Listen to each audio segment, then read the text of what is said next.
Queria só trazer um pouquinho mais a fundo essas falas do Maduro ontem, especificamente esses ataques que vocês comentaram, que ele fez, essas críticas que ele fez ao Centro Carter, que aí é a organização independente que estava acompanhando as eleições no domingo passado. Vamos ouvir o que ele disse. Han querido convertir la elección de Venezuela en un evento mundial. ¿Cuántos gobiernos del mundo, señores de la Unión Europea, metiches de la Unión Europea, señores del Centro Carter, cuántos comunicados sacaron ustedes cuando Donald Trump denunció fraude en las elecciones donde nombraron presidente al presidente Biden? ¿Cuántos comunicados sacó la Unión Europea, el Centro Carter? ¿Cuántos gobiernos del mundo pidieron que se revisaran todas las mesas de votaciones de Estados Unidos? Díganme ustedes. El gobierno de Londres, el alto comisionado de derechos humanos. Y Trump se quedó con su grito de fraude. No se sabe si fue chicha o limonada en Estados Unidos. La potencia más poderosa del planeta, fraude, fue el grito. ¿Cuántas actas revisaron? Eu não tinha reparado da outra vez que eu assisti essa fala, esses cortes de câmera ali para o rosto dos jornalistas enquanto Maduro está falando, né, Sakamoto? A gente viu essa fala, viu essas críticas, até o Trump foi usado ali como referência, mas muito se pontuou também de como essa fala estava divergindo da fala do próprio ministro da Defesa dele, que antes das eleições chegou a elogiar o Centro Carter pela seriedade do trabalho deles e tudo mais, né? O mais legal de tudo isso é que o que que acontece? O Maduro abraça o Trump para poder defender a si mesmo, né, com relação à fraude nas eleições. É uma coisa muito. Você percebeu o que acontece? Ele está com isso, na verdade, ele tá provando, acaba defendendo o ponto do Trump. Fala, e aí, o pessoal estava lá monitorando quando o Trump gritou fraude nas eleições? Não estava. Ou seja, para defender o seu ponto, né, o Maduro abraça até o Trump, né? Agora, aí. Eu acho que vale a pena o Maduro dar uma olhada, né, e consultar antes de fazer as declarações, porque o Centro Carter, sim, monitorou as eleições nos Estados Unidos em 2020, né? Por exemplo, quando houve todo aquele quiprocó, né, da recontagem na Geórgia, toda aquela coisa, né? O Centro Carter estava lá, né? Falou que ia monitorar todo o processo, né? E uma série de outros observadores. Tem observador na eleição nos Estados Unidos, sim, né? A diferença nos Estados Unidos, vamos desenhar para o Maduro. Ó, nos Estados Unidos, o que aconteceu? Houve uma eleição. Os observadores observaram. Não houve nenhum indício de fraude nas eleições norte-americanas.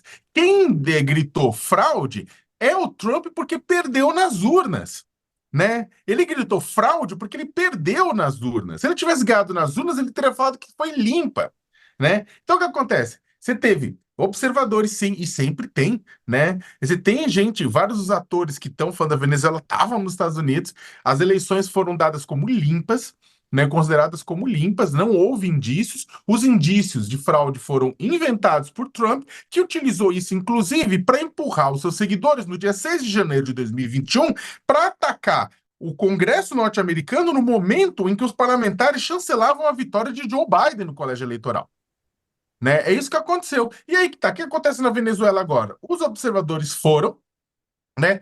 Não tem, há dados faltando, não tem dados suficientes públicos, né, colocados porque o governo Maduro não garantiu transparência das atas de votação e não garantiu transparência na totalização e na contagem dos votos, a ponto de que, se fosse checado, se aquele resultado foi realmente aquele resultado, as atas de votação não foram disponibilizadas.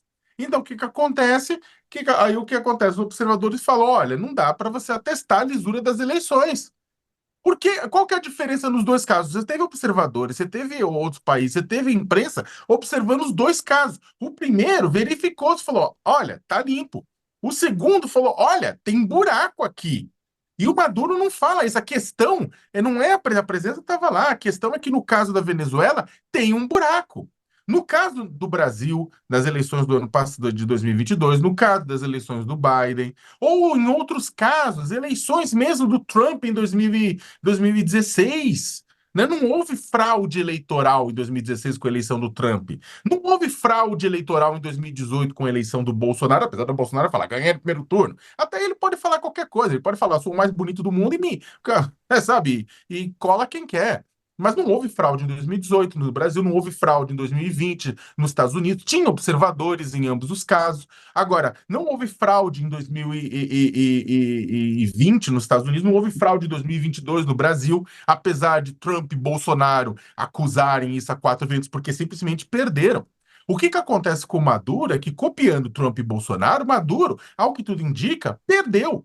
A gente não pode afirmar categoricamente isso, porque precisa das atas eleitorais colocadas e computadas com transparência e tudo isso mais. Mas, ao que tudo indica, Maduro perdeu e está apelando.